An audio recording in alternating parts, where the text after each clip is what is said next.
All right, I think we can begin. So, good morning, everyone, and welcome to the webinar Breaking Bad Habits, Increasing Multimodality Through Mobility Management. We're thrilled to see that we also have participants joining from outside the Baltic Sea region, so a special welcome to you. This is the third session out of 4 in the Cities Multimodal webinar series, and recordings and presentation of the 2 previous ones about living streets and citizen involvement can be found on the project website. So some technical information before we get going. As you might have noticed, this webinar is being recorded, and we will send you a link to the recording in the follow-up email that you will receive in a couple of days, so you can rewatch if you like.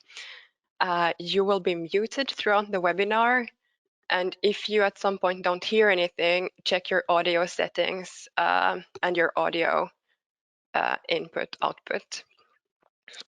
We encourage you to ask questions to our speakers during the webinar, and you can do so in the question box. Also, if you have some other just comments or technical issues with the webinar, you can also write us and we can try to help. But before we jump into the speakers and the content of today's webinar, I would like to introduce myself. My name is Sinla Mourou, and I work as a project coordinator at the UBC Sustainable Cities Commission. And I would also like to introduce my colleague Esther Kreutz. She's also working as a project coordinator in the same organization, and she is co-moderating the webinar today. And now we will move on to the polls of the webinar. So please, Esther. Yes, good morning, everybody, also from my side. We have prepared 2 small polls for the beginning because we are really curious to see who you are participating in this webinar. So the first question we would like to ask you is, whom do you represent? Are you a local authority, representing an NGO, a consultancy? Are you a student or representing some other national or regional authority? And if you are representing any kind of other organization, you're also really welcome to add it to the chat and the question box. So there were only 5 options left, but please have a vote just for all of us to get a little bit an impression of who's here today.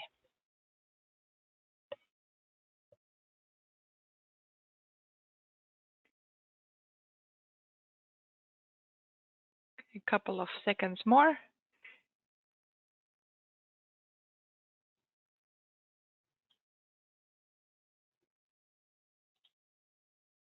Okay, and I will close the poll in 5 seconds.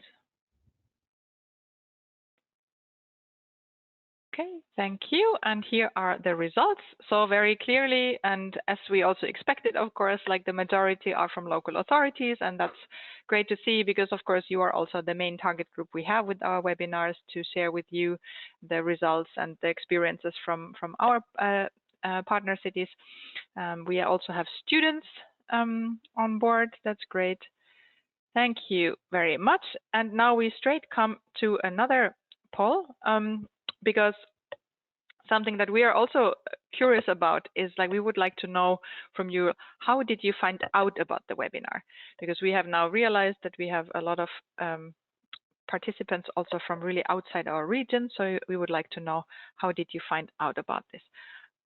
Did you find it from the UBC Sustainable Cities Commission website, the email invitation, or through ELTIS, social media, or other ways?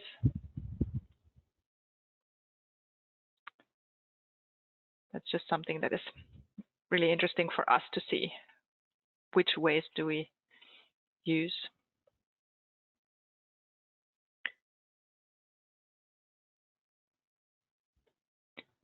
Okay, a couple of seconds more. 90% voted. I will close the poll now and share the result with you. Okay, so we have seen the majority actually comes through the emails that we have been sending, the email invitation. 25% other ways. Also here, if you want, please let us know how. This would be interesting for us to know. And 13% LDIS announcement and social media. Great, thanks a lot, and we'll now continue with the webinar. Thank you.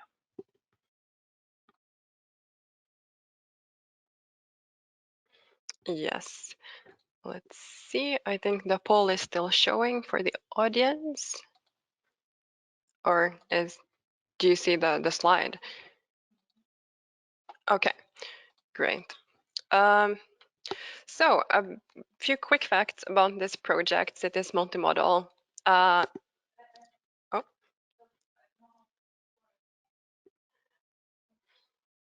let's see. I will try to reshare my screen because we can't seem to get the poll out of the way.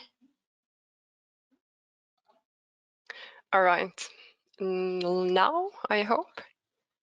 Okay, fantastic. All right, back to the presentation and cities multimodal. So yeah, we are a consortium of 10 cities and 6 expert partners, and you can see where we are all located on the map here on this slide. Originally, the project was supposed to end in 2020, but it was prolonged due to the corona pandemic.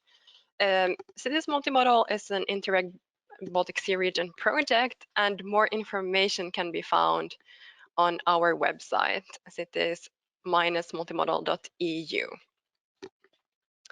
Okay, so I will now go through the speakers of today. First out, we have Lisa Wichmann from the Hanseatic city of Rostock.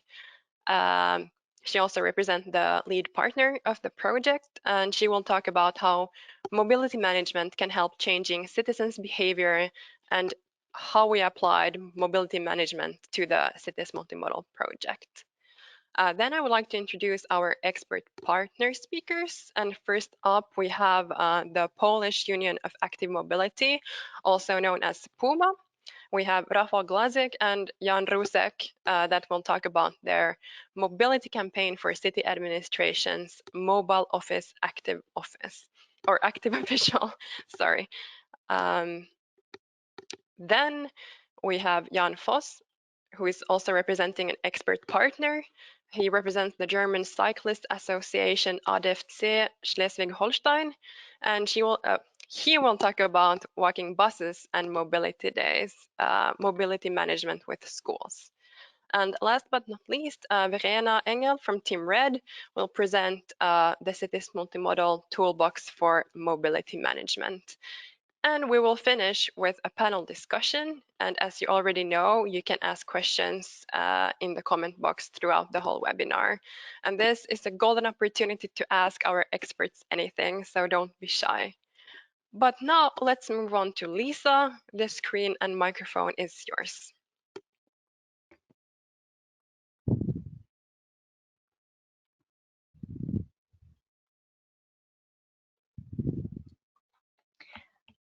Okay, thank you very much, Sini. I hope it works. You can see me and see as well the presentation. Thank you for this introduction and good morning, dear listeners and participants to our webinar series. I'm glad and happy to be the first presenter today. As you already learned, I am Lisa Wichmann, working for the Hanseatic city of Rostock in the mobility department, and I'm since 3 years coordinating the project activities here in Rostock and also supporting the city of Rostock and being the lead partner in this project. Together with the city of Gdansk, we are as city of Rostock coordinating the work package in the project, which deals with the topic of mobility management. And therefore, I'd like to give today a short introduction to the topic. What is mobility management? What are approaches of mobility management? And how did we apply this in our project, Cities Multimodal? So in order to answer at least a little bit the question, how can mobility management help changing citizens' behavior?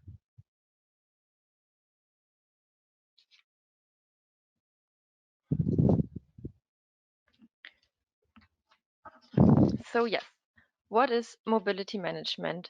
Mobility management is about encouraging, equipping, and enabling citizens to adapt to their mobility choices towards using healthier, greener, and more efficient modes. So the objective of mobility management is to encourage and to promote a more sustainable and multimodal travel behavior.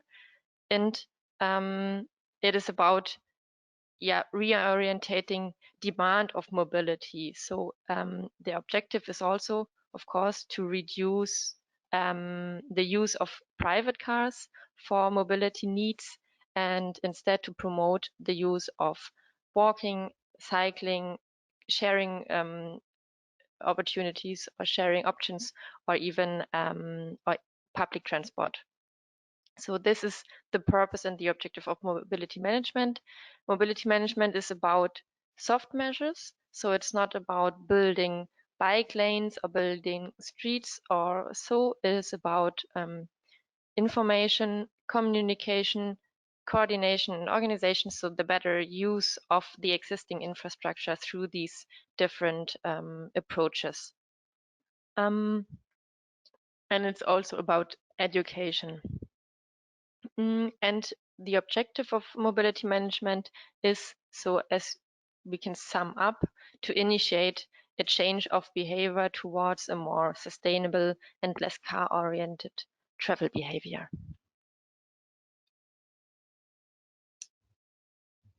So what does that mean in order to have, to successfully implement mobility management measures? It is crucial and important to understand how we can initiate a behavior change if this is what we would like to achieve. So the more sustainable mobility behavior, we need to know, okay, but how does mobility change, behavior change work? And first of all, what is important to know is that a behavior change is a learning process and is a long-term learning process. That's nothing that you adapt just from today to tomorrow, but this is a procedure and a process with different steps that that are part of this learning process. And we need to be aware that this that people are on different stages of this learning processes, and during these different stages also need different incentives or different things to be motivated to change their behavior. What we also need to know is that the mobility or our mobility behavior is part of our daily routine. So we quite unconscious decide which mode do we take. If we are used to use our car, then we just easily go into it and drive wherever we want. So it's a routine, which means that we need little cognitive or physical effort, and that we often choose our means of transport kind of by default. So we do not think a lot of it about it. And this is very important to know, that it needs to be quite easy. So our new behavior. But what we need to know as well is that these maybe unconscious individual mobility choices have an impact on our everybody's health, but also on our everybody's environment. And that's why we would like to make it a more conscious choice, maybe. So the choice of the transport options. What we also need to know about our mobility behavior or routines in general is that many of these routines are developed in childhood. So of course, it is the easiest way to adapt a new behavior if you learn it very early during your childhood, for example. So the earlier the process of learning starts, then the easier it is to adapt a new habit. So this is also a reason why it is important to address children as a target group, for example, for mobility management, and to already start learning a new mobility behavior, which is not depending on the car. But the question is, okay, how do we get from old to new routines? I'd like to say just a few words, which is quite brief. Of course, behavior change, as I said, is a learning process, and there's a lot of scientific studies also about it, but some may be very important points regarding to mobility management. We need to see a clear benefit when we adopt new routines. I think what is important, it's not enough to say, okay, a new mobility behavior would be good because it's better for the climate. That is not motivation enough for the individual to change its behavior, but a possible argument could be that you could save costs. For example, taking the bike is less cost intensive than driving a car or so, or you get more quality time. These might be benefits for individuals to say, okay, then it might be interesting for me to change my behavior. So you need small and visible successes when you adapt these new routines. It is also important to know that it's better if there is similarity between old and new habits. So we need to take the old habits serious and respect the underlying need to simplify travel. So we need to understand, okay, what is the motivation of the person, or the reason why did the person take the car? What are the advantages, and how can I adapt these advantages to the new routines, to the new travel behavior? So meaning, for example, that shared mobility solutions also need to be as easy accessible as my private car in front of my house. And the new behavior should be quite energy efficient as well. As I said, we do not want to spend a lot of effort, a lot of cognitive effort also on deciding how do I get from A to B. This should be a quite easy process. Yeah, new mobility solutions or new habits should be simple and easy accessible. And what we also learned about a behavior change, it is good to use opportunities of change in order to initiate a new behavior, or in order, so these might be, for example, the moment in my life when I move from one city to another one. This might be a good opportunity to also adapt a new mobility behavior, because my daily routines are already changing. I'm working in a new place or in a new city, and this might be a good moment also to think or rethink about my mobility behavior. So when dealing with mobility management, we should also know about this and use these opportunities. I'd like to say a few words about the different mobility management approaches that are existing, or what mobility management is about. It's about raising awareness, so to inform and communicate about sustainable mobility. So we are using different approaches to promote sustainable mobility, to inform also about mobility services, and what are the effects of my individual mobility behavior and my individual travel choices. So mobility management is about raising this awareness about personal mobility behavior and its effects. So what could be an example for a measure? This might be a campaign on sustainable mobility behavior, or also workshops with specific stakeholders. Second, mobility management also aims to support the change of behavior by reorganizing or coordinating mobility services. This might be, for example, to reorganize transport systems. An example could be to organize carpooling in a company or so, or to organize sharing concepts and the aim is to better match transport supply and demand. But also one measure could be to reduce need for travel, for example, by adapting working practices in a company, allow distance working or so. This could also be a measure of mobility management, for example, in a company. Third, the mobility management also aims to engage the target group and make the target group, so the citizens, the people, the workers, the employees, the children, participate and get engaged in these new mobility concepts.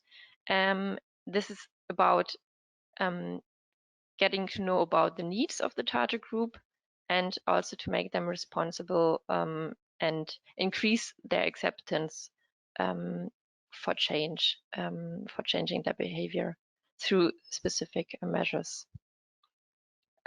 Fourth, mobility management also aims to motivate the target group, and therefore challenges and incentives are a good opportunity.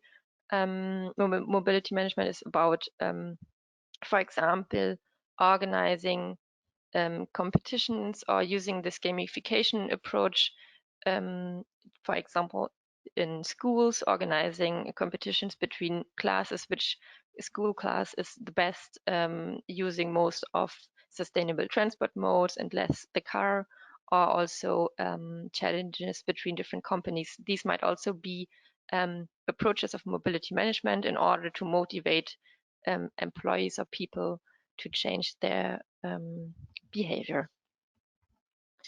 But incentives could also be financial ones, rewards, physical goods or so, or the participation in events for a good sustainable mobility behavior. But financial incentives could also be a reduced public transport ticket or such things. And fifth, mobility management is also about so empowering the interested people. If you are already interested in such new mobility or sustainable mobility travel behavior or options, then you need also to inform the people about the availability of solutions, but you also might encourage them to experience, for example, the use of an e-car or the use of a cargo bike through trainings or such things. And it is also about ensuring access to these sustainable mobility services. So access in terms of pricing, but also access in terms of barrier-free access, so that these new mobility solutions are easy accessible for everyone. And easy and comfortable accessible. So for example, that you have attractive bike storage in your housing, and that you do not have to carry your bike 3 stairs down or so. But that is quite easy. In our project, we used a site-based approach. So we addressed 3 specific target groups. These are schools and kindergartens on the one hand, companies on the other hand, and urban developments. So our partners developed activities for one or several of these specific target groups and implemented their mobility management projects. Every partner selected one institution or one or several institutions, and the next step was then to analyze the mobility situation and the mobility patterns in this institution. So to get to know, okay, what are mobility patterns? How do the people, the employees, the children get to and from school? And then out of this knowledge, to develop a set of measures that might be interesting in order to promote a more sustainable mobility behavior.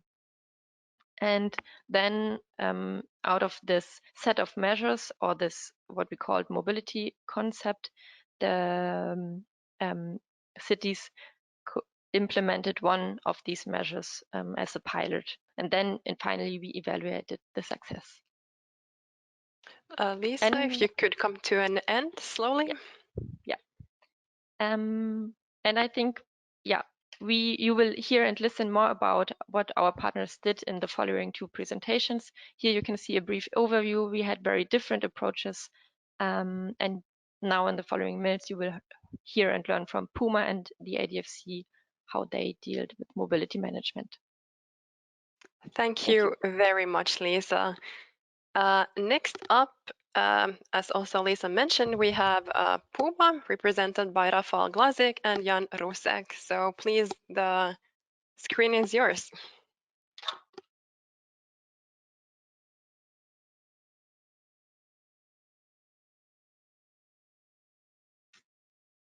Hello, everyone. Hello. It's a pity that we can see you, so it's a little bit different part of webinar, but that's all right. My name is Rafał Glazik. I'm head of office. Next to me is sitting Jan. Yeah, my name is Jan Rusek. Yeah. And we would like to talk to you about our campaign. It's called Mobile Office Active Officials. This campaign was dedicated to the people working in the city halls, and we create a mobility points in municipality office, and we establish their scooters, and the scooters has to be used for the short trips or multimodal trips during the work by the officials. We choose scooters. Why? Because mobility in general is, in our point of view, a major source of innovation a little bit in urban infrastructure and sustainable development policy. And scooters has some, of course, there are not so much active mobility, but there are a lot of kind of good practice we can see using the scooters. First of all, is we have a great for community. Yeah, we can ability to skip the traffic, and low operation cost, more affordable than other vehicles, easy to run, use the scooters. No parking problems with the scooters because we choose the folding one, so you can keep it by yourself. I think that the most important impact for the environment is quiet operation and reduced energy consumption and CO2 emission, reduced the impact of air quality, reduced space consumption. And the scooter offers seamless, which is very important from our project point of view, integration with the other sustainability mobility modes and promote the use of eco-mobility multimodality chains. Yeah. Okay. The next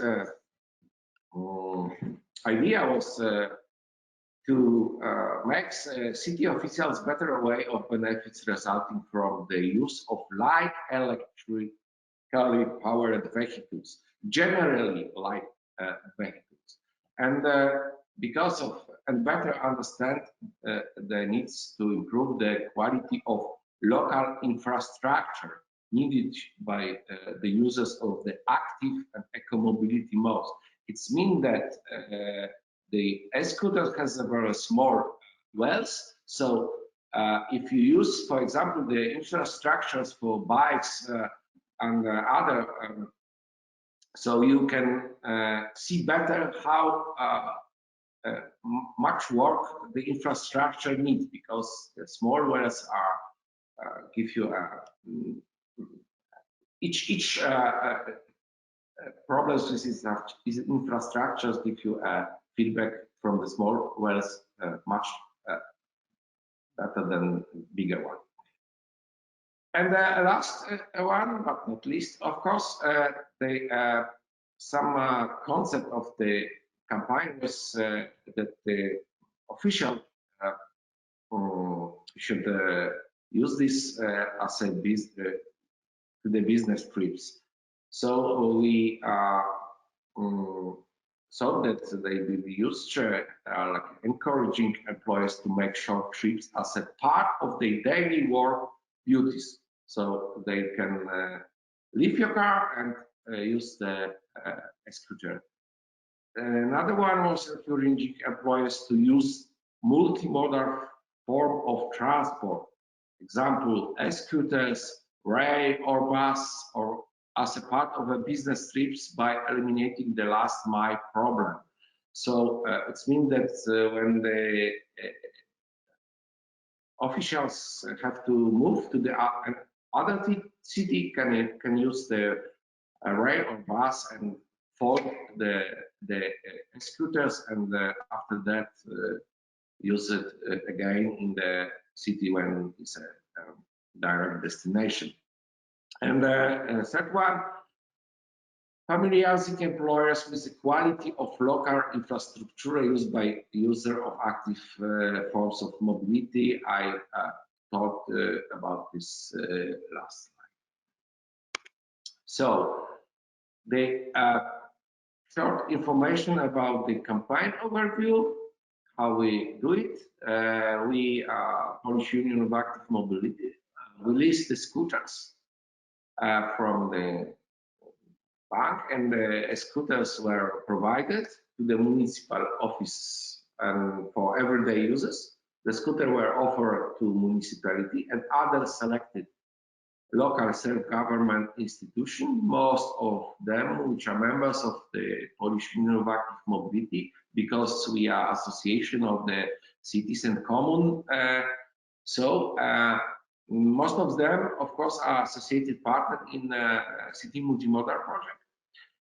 Yes, even the implementation of awareness raising measures, education and information for the city official. So you can see here the list of participants. There was a bigger and smaller city, and also some institutions like the Gdańsk Buses and Trams company. Of course, Puma office was also involved. We focus on the north side of Poland, Pomerania region, when our head office is established. So it looks like that. And what about scooters? We make a market research. We have some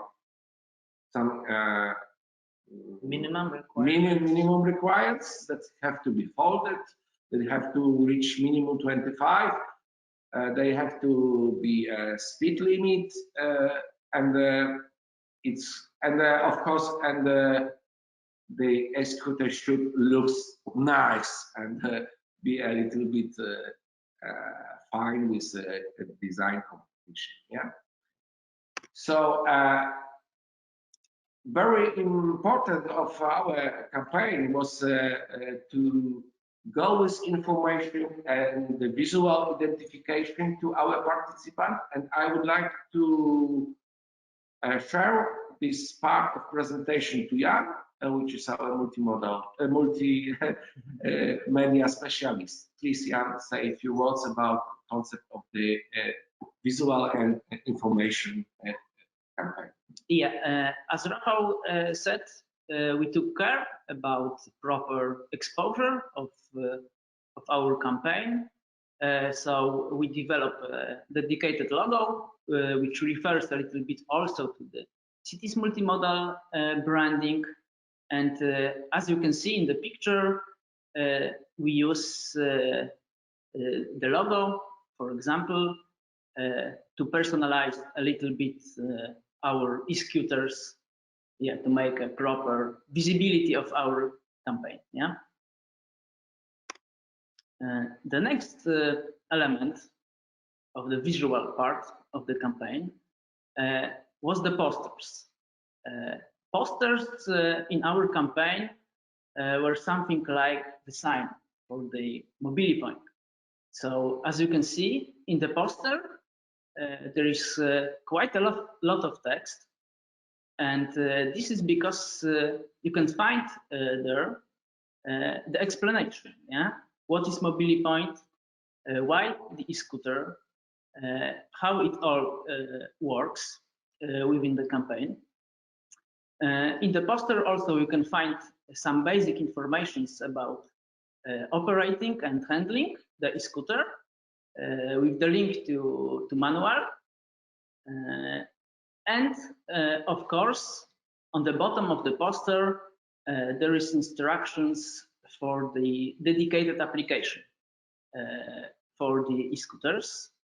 And the application is very important in our campaign because through the application, we are able to collect the data about kilometers made by the users. Yeah, so basic instructions about the application. Yeah, so in July, we organized a launch event in Gdańsk. In the picture, you can see all the coordinators that were present during our event. Yeah, so during the event, we hand off, of course, the e-scooters with all necessary accessories like some tools, some charging gear, of course, mobility point pack, the poster that I mentioned before, and I think very nice little accent. It were self-made backpacks that we made by our hands from some old roll-ups that we had in our office. Yeah, so we made the backpacks, add only a little bit of branding of the campaign. So it was a nice personal thing during our event. Yeah, also during the event, we hold a little workshop for the coordinators. First of all, we need to explain them the idea of the mobility points, also the campaign indicators, and of course the technical implementations to the scooters, because there were people on very different level of experience with technology like this. And of course, what was the biggest fun, I think, it was a test ride. Yeah. And now we have a short video for you. It's in Polish, but it's very short. So I think we can play it.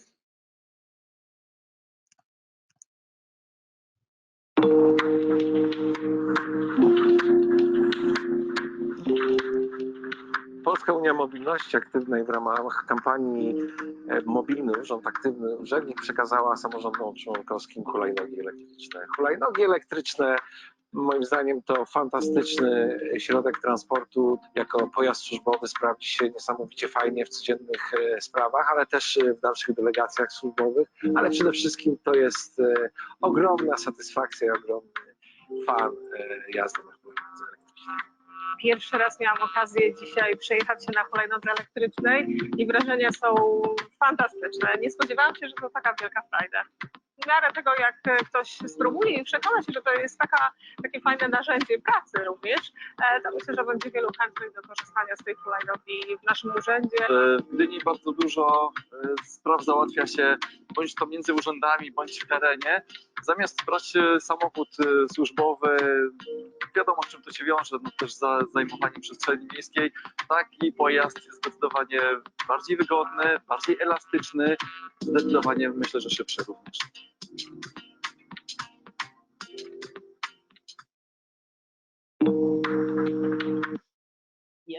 So that was the video.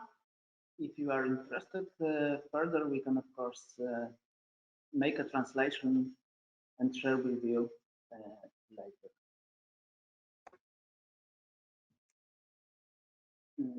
And our launch of the campaign have some nice media impact. Some local press wrote about our campaign that you can see on the left. And on the right, you can see the article from the mayor. So that was the media impact of our campaign. Yeah, and I think I can voice to Rafał. And now a little bit about the evaluation. Yes, how you know, each of project have to have some evaluation part on the last. So we prepared some questionnaire, which is several questions, and we want to collect some information from the participant. So we are collecting information about amount of saving of CO2 emission, collection of the options about the level of satisfaction resulting from the scooters community, other tips in local area, collection of information about quality of local structure for active mobility modes, and collection of information about the condition and undergraduate of e-mobility modes combined with the other local public transport modes. Of course, the question was much more, so we selected few of them for us to show main goals of this campaign.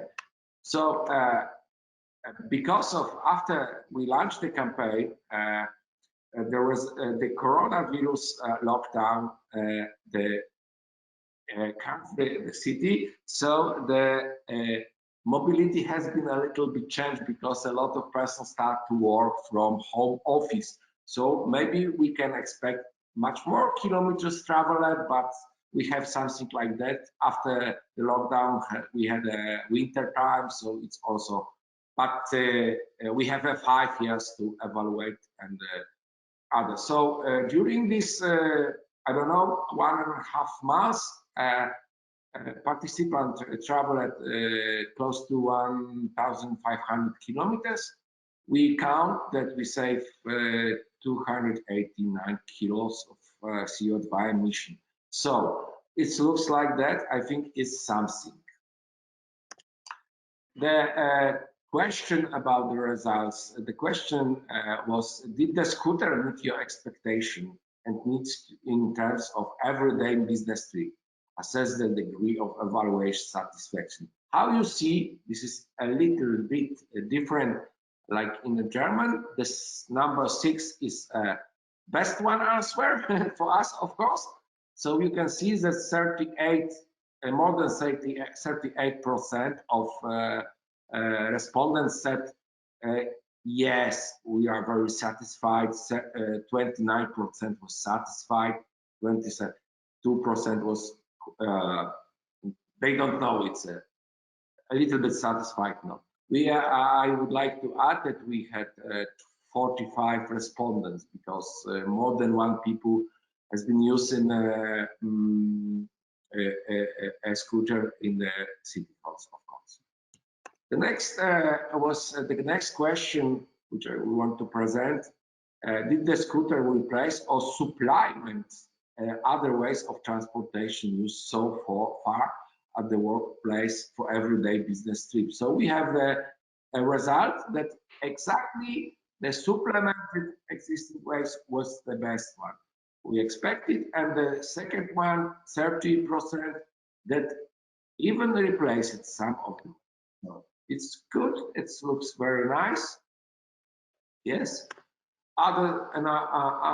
Next question. In some interesting facts, maybe as a result of campaign, did you notice the benefits of personal transport vehicle available in so-called mobility points at the workplace. So the 90% of people said that establishing the mobility points in office is very useful because we are not talking about just only scooter. A few years ago, we established a mobility points with a bicycle. So some of our members have few of light transportation vehicles in his mobility points. I'm sorry to interrupt, but your time is running out. So if you could do this slide quickly. Yeah. And the last question we want to show that the use of electric scooter allows you to see the need to improve the quality of local infrastructure used by users of active mobility forum, and how, like the last slide, 90% said, yes, we saw the problems with the local infrastructure. So we know that we have to a lot to do in the next years. So thank you very much for your attention, and thank you for an interesting presentation about your campaign. Before we move on to Jan Foss, I would like to remind you all of the possibility of asking questions. So if you have any questions regarding the campaign or anything else related to mobility management, just feel free to ask. But now it's the time for Jan Foss. Please, the screen is yours. Thank you. I'll share. Do you see my presentation? Yes. Okay, I don't see it really, so okay, yeah. I'm the managing director of ADFC Schleswig-Holstein. We are a cycling NGO with around 7,000 members in our federal state. And as we joined the project and start to work in the beginning of 2017, we had to choose, what target group do we want to take in mobility management with schools. And it was really clear, as Lisa said, mobility behavior builds out in young years. So we choose primary schools to work with. So we did a lot of research in the first year, and we found out, okay, what's the main problem? And we found out that neither in cities or in rural areas, it's parent taxis. So my presentation didn't swap to the next here. So he did ask us, how do we can say goodbye to parent taxis? And at first we tried out a first approach. I call it a top-down. So it's we wanted to implement workshops or working groups with teachers and parents.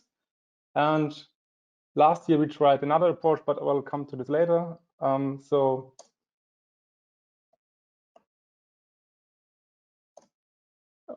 We asked us before we get in contact with schools, who drives the children to schools, and that are the parents who decides how do the children get to school. And mostly they use their private car to drive the children next to the school, let it out directly in front of the school gate, and that's a really big problem for all children. So we get in contact with schools all around the country, and try to get contact with teachers and with parents and with students too.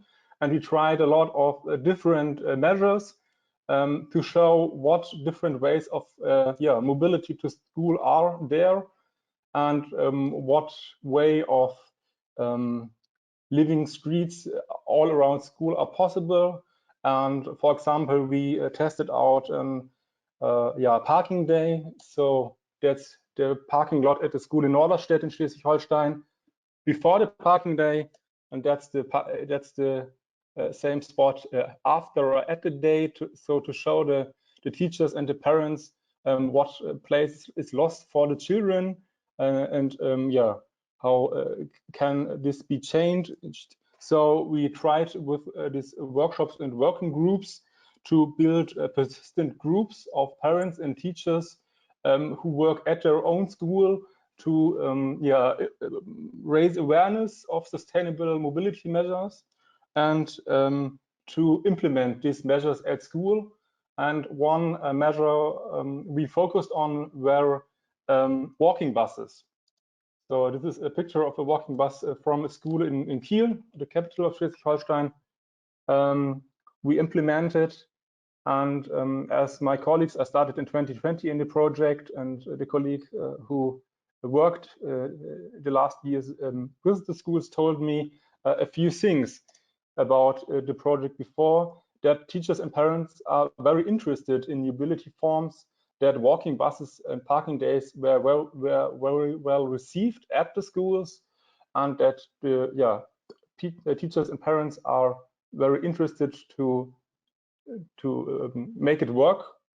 But there are a few buts, and they are very big because schools are restricted by time and preparation.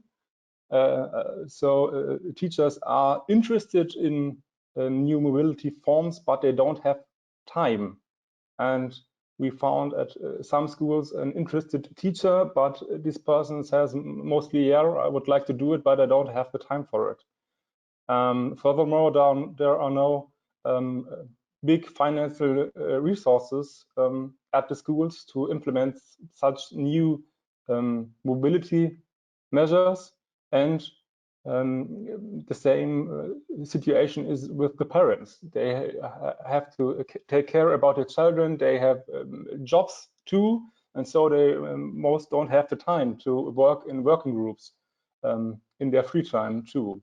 And mostly there's one or two teachers at a school who are interested, and they are switching a lot of. So the school I showed before with the walking bus, the teacher who was implementing this measure before holidays, it was very well received, but after the holidays the teacher was not anymore at the school, and there was no person who take over it. So we take a remind at the beginning of 2020 to try a new approach.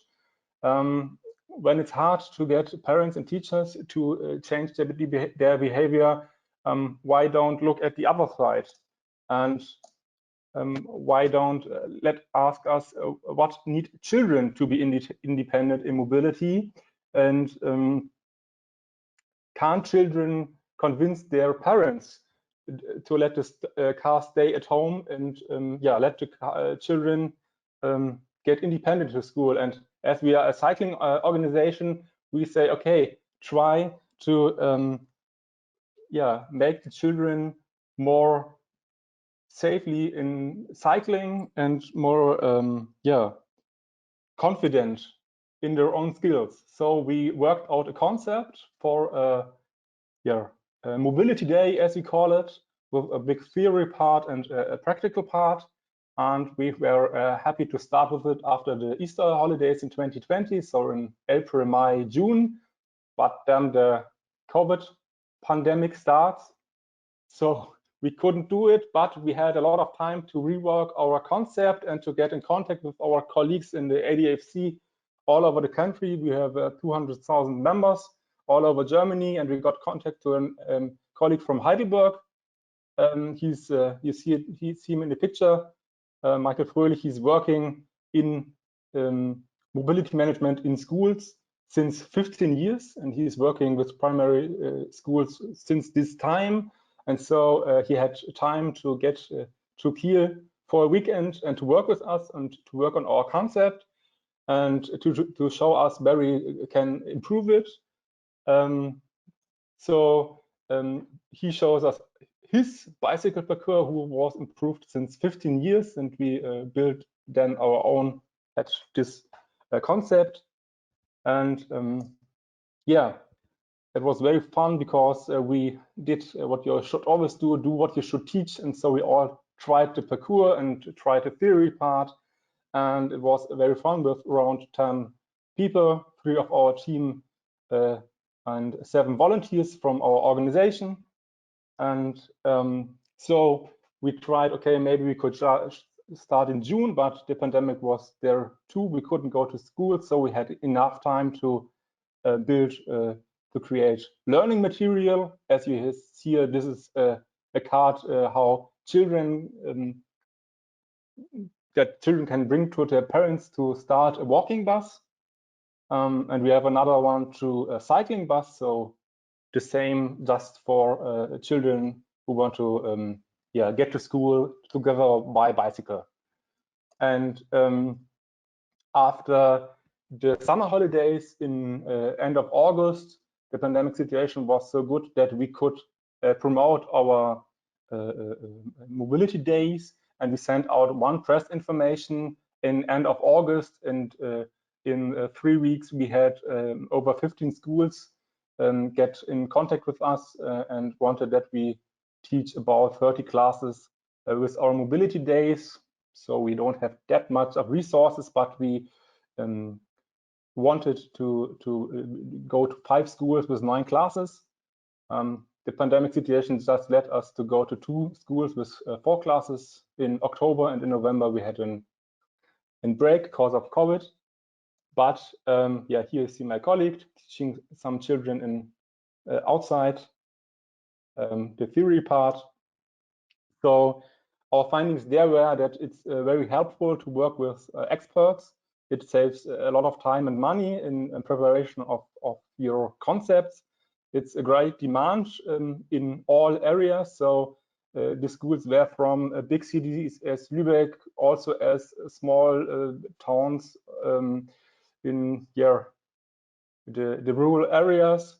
And we all get extremely positive, happy feedback by the children. But also it has to be said that these workshops are very time intensive. You need always a preparation day at schools.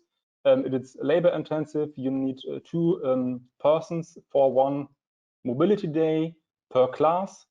And it's always a long journey for us around in Schleswig-Holstein. But it was a great measure, and we were happy to get used to it. Thank you.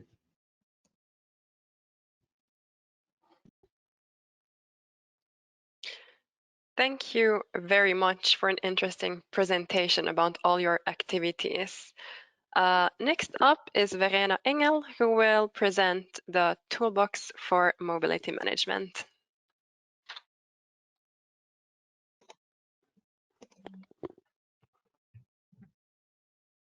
Okay, hello everyone. I hope you can see my screen. Yes.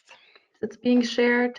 Okay, well, those presentations were really nice. I was really happy to see all those projects. And the good news is that a summary of the topic of mobility management, what is it, and many more of the projects that happened during Cities Multimodal can be found in our toolbox for mobility management. What is it? So the toolbox is one of the main outputs of the Cities Multimodal project. And through all of the projects in the partner cities, and we could gather a lot of information, a lot of experiences through our meetings, through the peer reviews inside the project. And we're very happy that we can share the knowledge and the exchange of information also with you and to the outside. We created the toolbox to be easily understandable and have a lot of practical advice for all those who want to introduce mobility management to their institutions. So who is it for? There's different sections in it. There's a manual for kindergartens and schools, for companies, and for urban developments. And basically, yeah, it addresses those main 3 institutions because all of them have different underlying needs and also approaches for mobility management. And it can be used for people who have never dealt with mobility management before. It can also be a great inspiration for people who've done mobility management and want to see some activity ideas or some tips for implementation. etc. And also municipalities can use it as an inspiration and as a, yeah, just as a help for maybe supporting those projects at those institutions. So what's in it? So at the start, we created a chapter with general information on the topic of mobility management. Lisa already presented a lot of the information in her talk earlier. So what is it? Who can get involved? How does behavior change work? All those topics will be presented in the toolbox or are presented. Then there's also some general approaches and some tools that you can use. And then in the next chapters, those are specific to the institutions that I just mentioned. There's activity ideas in them, as well as explanations why and how those institutions can introduce mobility management. And yeah, the activity ideas, most of them are activities or projects that were developed and tested within the Cities Multimodal project, like the ones you've heard before. And as a summary, we also have tips for implementation for each of the institutions, so that would help you, again, to make the best out of mobility management if you're interested in the topic. And then last but not least, where can you get it? You can find it on the Cities Multimodal website. If you just go on the website, go to materials, then head to final publications and the toolbox for mobility management, or we can also share the link with you so you have easy access to it. Yep, that's it from my side. Thank you. Thank you so much. We can also drop the link in the follow-up email, so you will for sure find it. But now we will move on to the panel discussion. Let me just share my screen.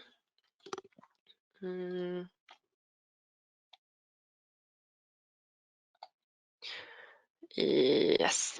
So Esther will take over from here. And as we have emphasized, you can still write your questions in the question box. Yes, thank you, Sini. And well, hello again. Here I am now with the picture. We are now coming after this really interesting and inspiring presentations, I think, with a lot of details of what our expert partners have done with mobility management. We come now to a question and answer session and hopefully a short panel discussion. So I would like to invite all our speakers to join me here on the stage, let's say, with their camera. And I also would like to welcome Michael Abraham from the Technical University of Berlin, who is our evaluation partner, to join.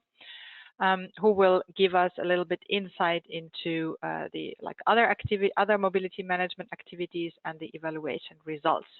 So if you all just put on your camera, so we'll be here. You can stay muted for now. Great.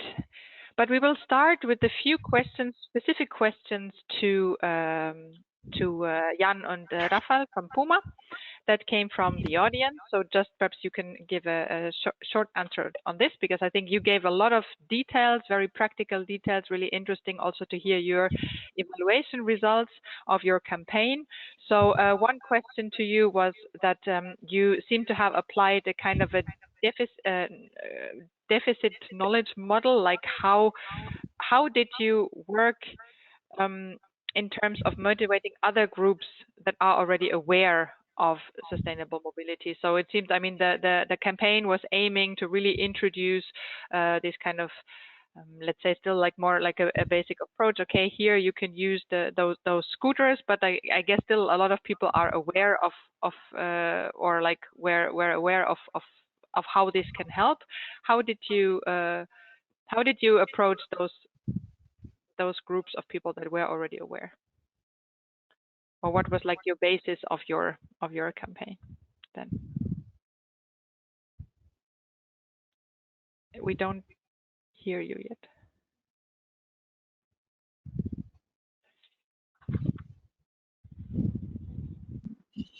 Okay, I think that the idea is not to make a revolution, but I need to make the evolution. So we start this process 2 years ago in another project. How I say, we established some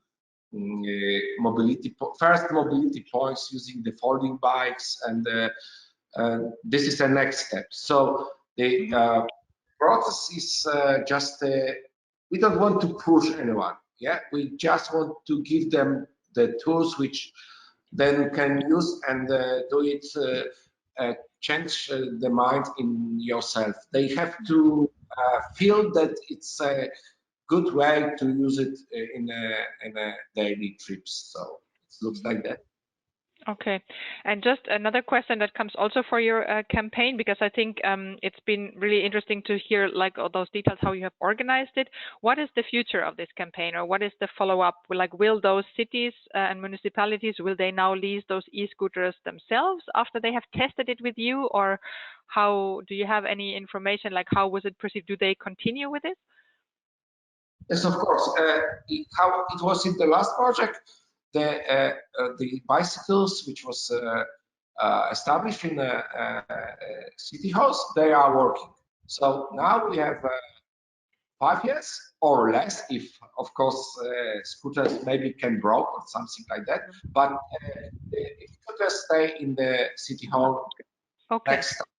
So it looks like that. Okay, so that I also didn't get. So they stay there. I thought this you only kind of provided them for the duration of the campaign. So they are there and they continue using. Okay, great, thanks. This was just a little bit for clarification. And now, as we have heard, we have heard now from the Puma campaign about your results that you have already received. We also heard from the ADFC about all kind of like the positive outcomes that you have, but also the challenges that you have encountered. And I think that's also really valuable to share, because yeah, it's like everybody who's carrying out mobility management, especially I think also with schools and kindergartens, encounters these.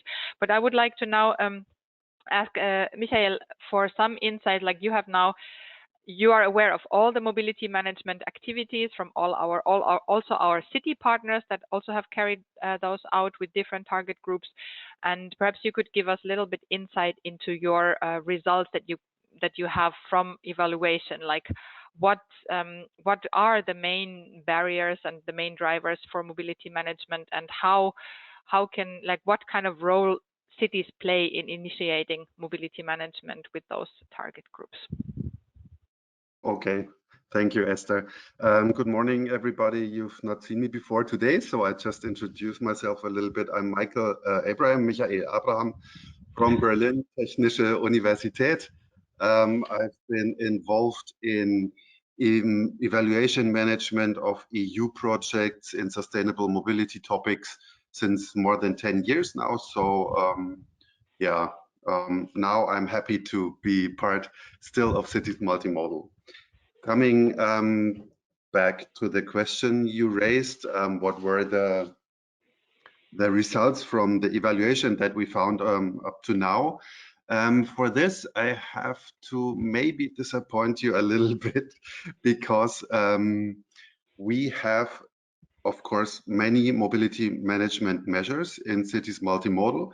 We counted that there were originally 12 measures planned, but 7 of them are not really completed so far, and at least 4 of them had to be cancelled due to the COVID-19 situation.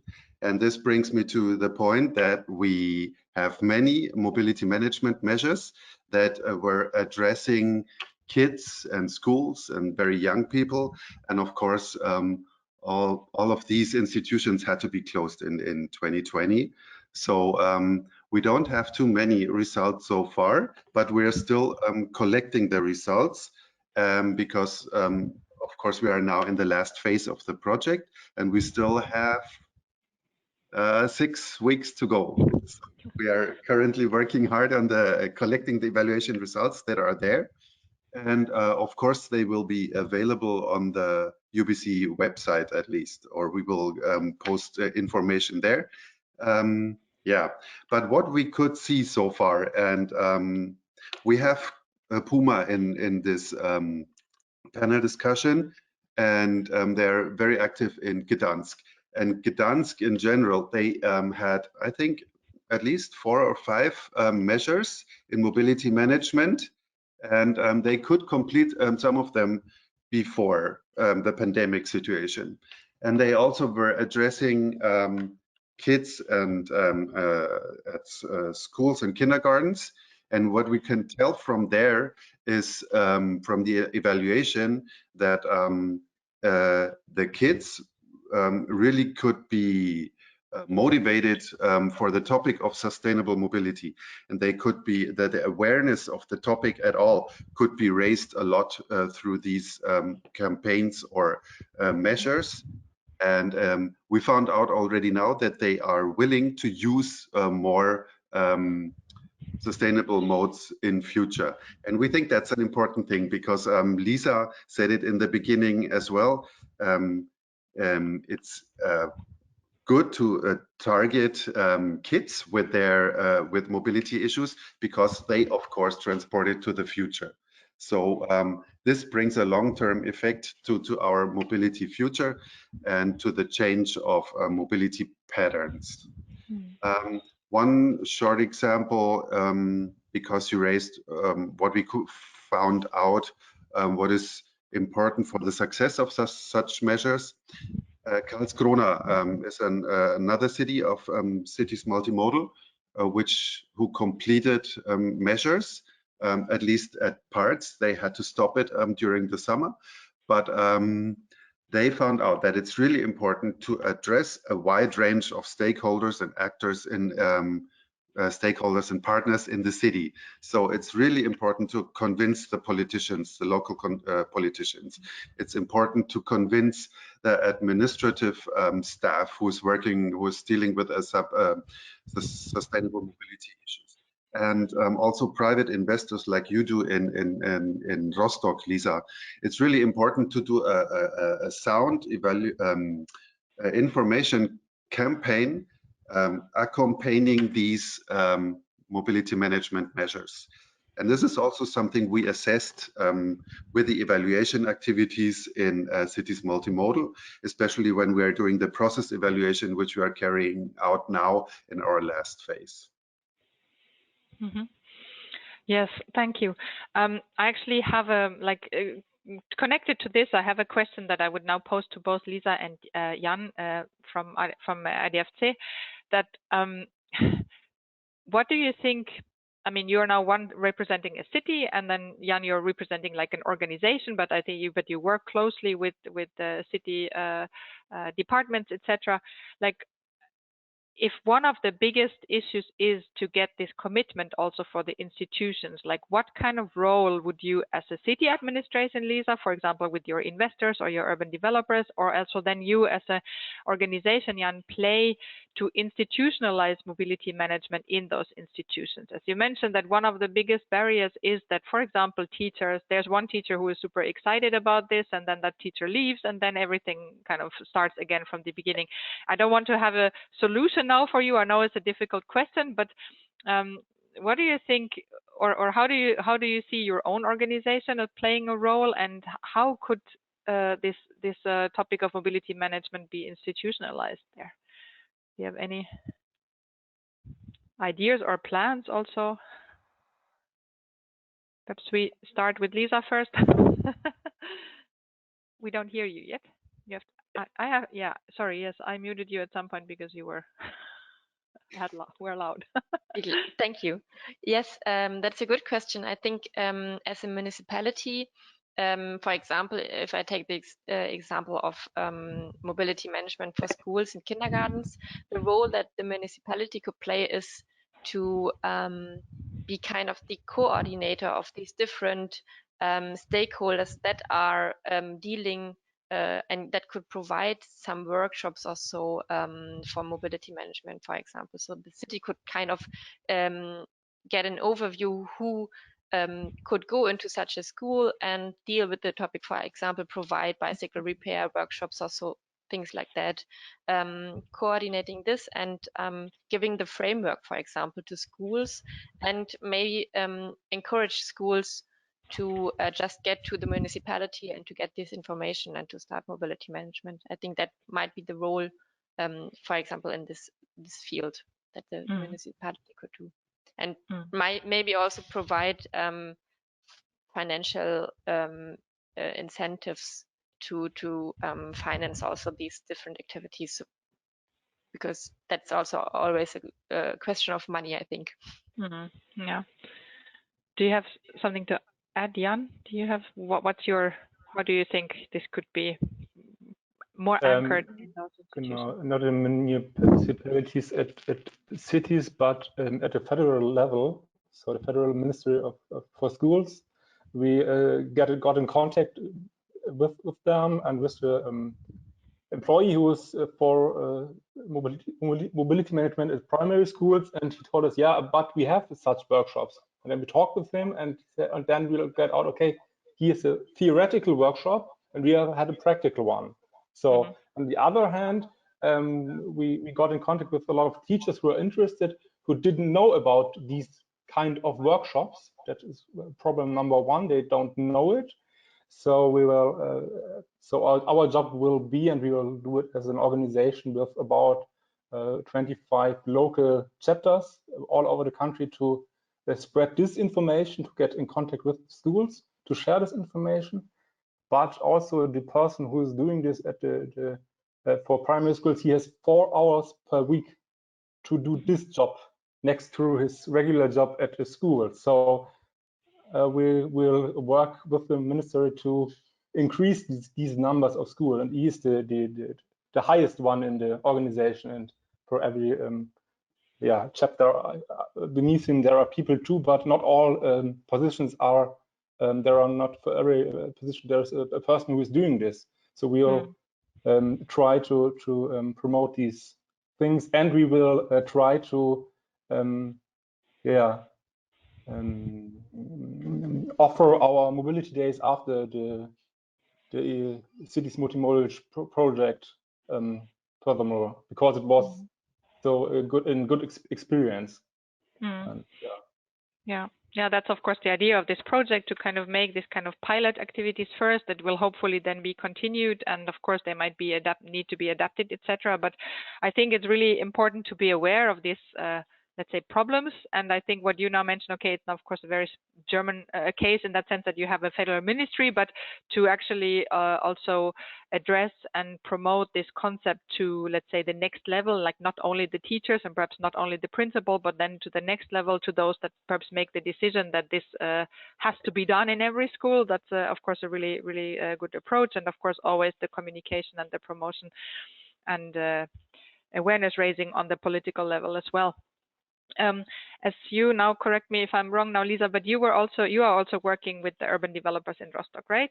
So how do you see your role there? Because I think when we look at schools and kindergarten, it's one thing, but then if we look at companies and urban developers, you would also think that this is something that needs to come from them in a way, or like needs to be owned by them. How do you see, or what is your, what did you do with urban developers in terms of mobility management? I think the municipality has a good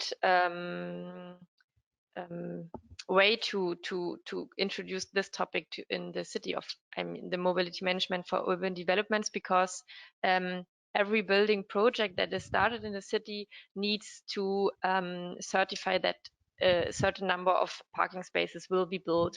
And as a city, you could decide to say, okay, but we want you to reduce this number of parking spaces provided, and instead you should provide alternative sustainable mobility options. And that's where the city has the opportunity to act and to demand this from bigger developments, so to say. And of course, so the city should promote this and also request this from the investors and so.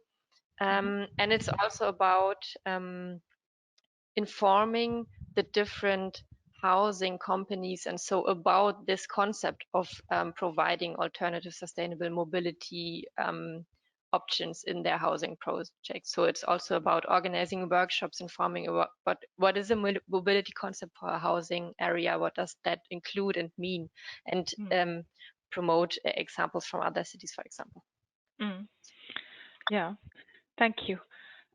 As we are slowly coming to the end already of the webinar, I would just like to, first of all, I thank you all of you speakers, to join and to answer all the questions. I would like to just remind the audience again that all the examples that have been shown today, plus a lot of more, those that Michael mentioned also, are now collected in this mobility management toolbox, and you find a lot of more information on our website also. And then I think we can look forward to some interesting evaluation results also in a few weeks, as the project will end at the end of March. All this will be available on the website. So thank you all for joining in that panel discussion, and I will hand over to my colleague Sini again. Thank you. Thank you, Esther. As I mentioned in the beginning, this was the third webinar series, third session of our Cities Multimodal webinar series. And the last session will be organized in March. It will be about mobility points, which is one of the tangible results of this project. And in the picture here, you can see Lisa in a cargo bike. So, so that's just an example. We have other cities than Rostock that have also implemented or are building these mobility points. So the registration is open. I posted the link in the chat, and you can also find it on the Cities Multimodal website if you don't manage just now. And we will add some more information about this webinar as soon as possible. But I would like to thank you all participants for joining us here today, and our speakers as well. And yeah, I hope to see you in the next webinar session. So have a nice day, everyone, and thanks for joining.